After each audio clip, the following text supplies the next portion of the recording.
नमस्कार दर्शकों, आइए हम परमेश्वर कबीर साहिब की अपार महिमा का स्मरण करें, जिन्होंने इस संसार में 120 वर्षों तक अपनी दिव्य उपस्थिति से तत्वज्ञान का प्रकाश फैलाया और मानवता को अज्ञान, पाखंड और अंधविश्वास से मुक्त कर सत्य का मार्ग दिखाया। अपने चमत्कारों और दिव्य वाणी से उन्होंने करोड़ों आत्माओं को सृष्टि के सच्चे सृजनहार के रूप में मार्गदर्शन दिया और समाज में व्याप्त कुप्रथाओं का अंत कर कल्याणकारी परिवर्तन किए। उनकी इस दिव्य यात्रा में अनेक विरोधों का सामना करते हुए भी उन्होंने अपने ज्ञान और शक्ति से सत्य की अलौकिक ज्योति को प्रज्वलित किया। आइए अब उनके जीवन से जुड़े उस ऐतिहासिक प्रसंग पर ध्यान दें, जब उन्होंने अपने ज्ञान और दिव्य शक्ति से समाज में व्याप्त एक बड़ी भ्रांति को तोड़ा और लोगों को सच्चाई का मार्ग दिखाया। जब परमेश्वर कबीर साहिब 120 वर्ष तक इस पृथ्वीलोक में रहे और तत्व ज्ञान का प्रचार किया, उस समय दिल्ली का बादशाह बहलोल लोदी का पुत्र सिकंदर लोदी था, जिसका पीर गुरु शेख्त की था। कबीर परमेश्वर के तत्वज्ञान एवं चमत्कार के कारण अन्य ब्राह्मण, जिनकी नकली दुकानें भोली जनता को गुमराह करके ठगने की बंद हो रही थीं, वे परमेश्वर कबीर से ईर्ष्या करने लगे। शेख्त की भी कबीर साहिब से ईर्ष्या करता था। इस कारण अनेकों बार कबीर परमात्मा को नीचा दिखाने व मार डालने की असफल योजनाएं बनाई, किंतु परमेश्वर जो सबका सृजनहार है, उसे भला कौन मार सकता है। उस समय नकली ब्राह्मणों ने ये भ्रम संसार में फैला रखा था कि जो काशी में मरता है वो सीधा स्वर्ग जाता है और जो मगहर में मरता है वो नरक गमन करता है, जबकि वास्तविकता ये है कि सही विधि से भक्ति करने वाला कहीं भी प्राण त्याग दे, वह अपने सही स्थान पर ही जाता है। व्यापक अफवाहों के कारण लोगों में दृढ़ विश्वास पैदा हो गया कि काशी में मरने से स्वर्ग की प्राप्ति होगी और इसके विपरीत मगहर में मरने से नरक में जगह मिलती है और उसके बाद गधे की प्रजाति में जन्म होता है। दर्शकों, ये बात बिल्कुल गलत है। स्वर्ग और नरक की प्राप्ति तो कर्म के सिद्धांत के अनुसार होती है। ऐसी कुप्रथा के कारण बड़ी संख्या में वृद्ध लोग जीवन के अंतिम दिनों में स्वर्ग प्राप्ति की दृष्टि से काशी में आने लगे। ये लोग काशी के झूठे पुरोहितों के पास रहा करते थे। काशी में अपने ही घरों में रहने वाले बुजुर्गों की देखभाल के लिए पुजारी मोटी रकम वसूल रहे थे। धीरे धीरे वृद्ध लोगों की संख्या में तेजी से वृद्धि होने लगी। पुजारियों के लिए बूढ़ों की बड़ी संख्या में देखभाल करना मुश्किल हो गया। इस समस्या का पुजारियों ने काशी करौंत यानी काशी करवट नाम से एक अमानवीय समाधान बनाया। करौत मनुष्य को काटने के लिए एक विशेष प्रकार का धारदार हथियार था और इसे एक रस्सी की सहायता से एक नदी के किनारे समायोजित किया गया था। पुजारियों ने काशी में काशी का करौंत के नाम से उसका प्रचार किया। पाखंडी पंडितों ने काशी में ये झूठ फैलाया कि जिनको जल्दी स्वर्ग जाना है उनके लिए परमात्मा ने काशी करौत बनवाया है, जहां ऊपर से करौंत आता है, और लोगों ने स्वर्ग जाने के लिए अपनी गर्दन कटवाना भी ये सोचकर शुरू कर दिया कि एक ना एक दिन तो मरना ही है। अच्छा होगा आज ही इस भगवान के भेजे करौत से सर कटवा ले। कई बार रस्सी के अटक जाने से करौत नीचे नहीं आता था तो पाखंडी पंडित बोलते थे कि अभी भगवान तुम्हें नहीं बुला रहे हैं, तुम्हारे पाप कर्म ज्यादा है, जिससे लोगों को उनकी इस बात पर विश्वास गहरा हो जाता था कि वास्तव में ये भगवान के द्वारा बनाया गया एक माध्यम है। बाद में वे स्वार्थी पंडित रस्सी को ठीक करके लोगों की नृशंस हत्या का काम फिर से शुरू कर देते थे। परमेश्वर कबीर जी ने काशी करौंत मिथक को लोगों के सामने उजागर किया था।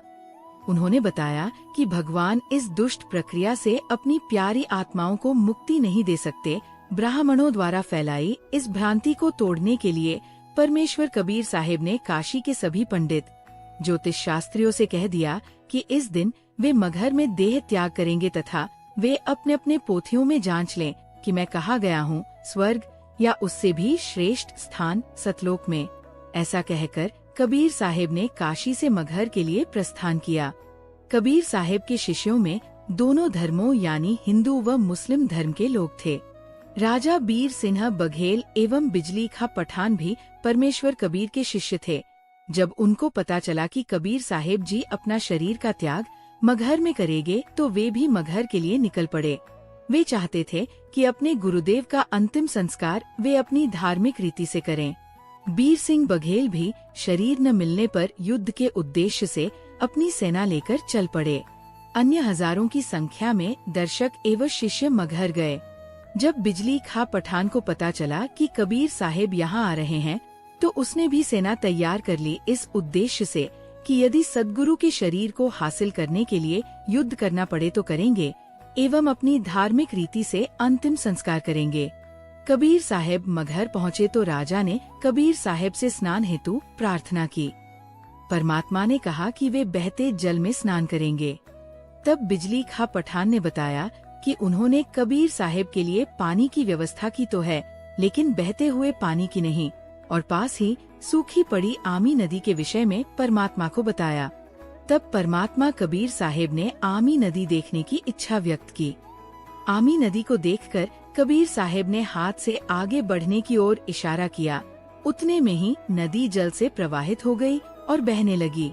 वह नदी आज भी बह रही है, जो कि शिवजी के श्रापवश सूखी पड़ी थी, किंतु परमेश्वर कबीरदेव ने उसे पुनः जीवित कर दिया।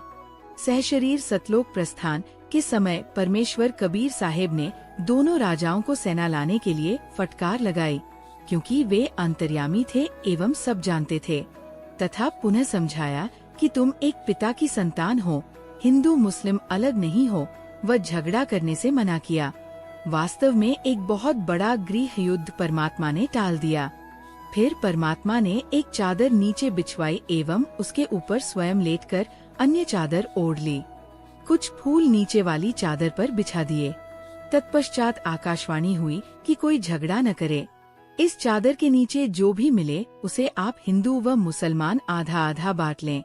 और परमेश्वर ने कहा कि वे स्वर्ग से भी ऊंचे स्थान सतलोक में जा रहे हैं।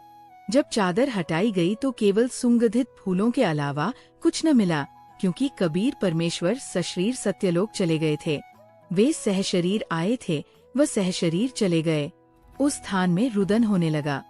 राजा बीरदेव व बिजली खां पठान आपस में गले लगकर फूट फूट के रोने लगे। बिना झगड़ा किए दोनों धर्मों ने आधे आधे फूल बांटे एवं उस पर हिंदू राजा बीरदेव सिन्हा बघेल व मुस्लिम राजा बिजली खां पठान ने परमेश्वर कबीर जी के याद में एक यादगार बना दी, जो आज भी उत्तर प्रदेश के संत कबीर नगर जिले के मगहर में विद्यमान है। आज भी मगहर में कबीर परमेश्वर के आशीर्वाद से हिंदू व मुसलमान भाईचारे के साथ रहते हैं। वह धर्म के नाम पर आपस में कोई झगड़ा नहीं करते। परमेश्वर कबीर सहशरीर आए और पृथ्वी पर 120 वर्ष रहे, तत्वज्ञान समझाया और सबके समक्ष ही सहशरीर सतलोक वापस चले गए। वे पूर्ण परमेश्वर हैं, जिनकी भक्ति विधि कोई पूर्ण तत्वदर्शी संत ही बता सकता है। वर्तमान में संत रामपाल जी महाराज पूरे विश्व में एकमात्र तत्वदर्शी संत हैं। उनसे नाम दीक्षा लेकर अपना कल्याण करवाएं, अन्यथा मनुष्य जन्म में भक्ति नहीं की तो 84 लाख योनियों में चक्कर काटते रहना पड़ेगा। बंदी छोर कबीर परमेश्वर की स्तुति जो पूर्ण तत्वदर्शी संत द्वारा बताई जाती है, उसी से जीव का मोक्ष संभव है। इसी उपलक्ष्य में परमेश्वर कबीर बंदी छोड़ जी के 507वें निर्वाण दिवस जगत गुरु तत्वदर्शी संत रामपाल जी महाराज के सानिध्य में भारत के 10 सतलोक आश्रमों में 3 दिवसीय अद्भुत भंडारा 6 फरवरी से 8 फरवरी 2025 तक आयोजित किया जा रहा है, जिसमें सतलोक आश्रम बैतूल, उड़दन, मध्य प्रदेश भी शामिल है। समस्त मानव समाज से विनम्र निवेदन है कि वे इस दिव्य भंडारे में सम्मिलित होकर आध्यात्मिक लाभ प्राप्त करें। इस भव्य धर्म भंडारे में संत गरीबदास जी महाराज जी की अमर वाणी का अखंड पाठ, अखंड ज्योति यज्ञ, निःशुल्क नाम दीक्षा, सामाजिक सुधार के कार्य, सामूहिक दहेज मुक्त रमैनी विवाह, रक्तदान शिविर, देहदान शिविर और आध्यात्मिक प्रदर्शनी का आयोजन किया जा रहा है। संत रामपाल जी महाराज के अनुयायियों ने सभी धर्मों, संप्रदायों और पंथों के अनुयायियों सहित देश विदेश में रहने वाले सभी श्रद्धालुओं को इस महायज्ञ में सम्मिलित होने का निमंत्रण दिया है। इस भव्य सत्संग का विशेष प्रसारण 8 फरवरी 2025 को सुबह 9:10 पर साधना टीवी पर होगा। इस कार्यक्रम को YouTube संत Rampal ji Maharaj, Facebook spiritual leader saint Rampal ji Maharaj पर भी प्रसारित किया जाएगा। उपरोक्त कार्यक्रमों में आप ऑनलाइन सम्मिलित होकर परमात्मा कबीर साहेब के सतज्ञान को समझकर आध्यात्मिक विकास का लाभ उठाएं। आप सभी सतज्ञान अर्जित करने के उपरांत सद्गुरु रामपाल जी महाराज से नाम दीक्षा लेकर मर्यादा में रहकर सतभक्ति करके अपना कल्याण कराएं और अपने मनुष्य जीवन को यथार्थ सिद्ध करें।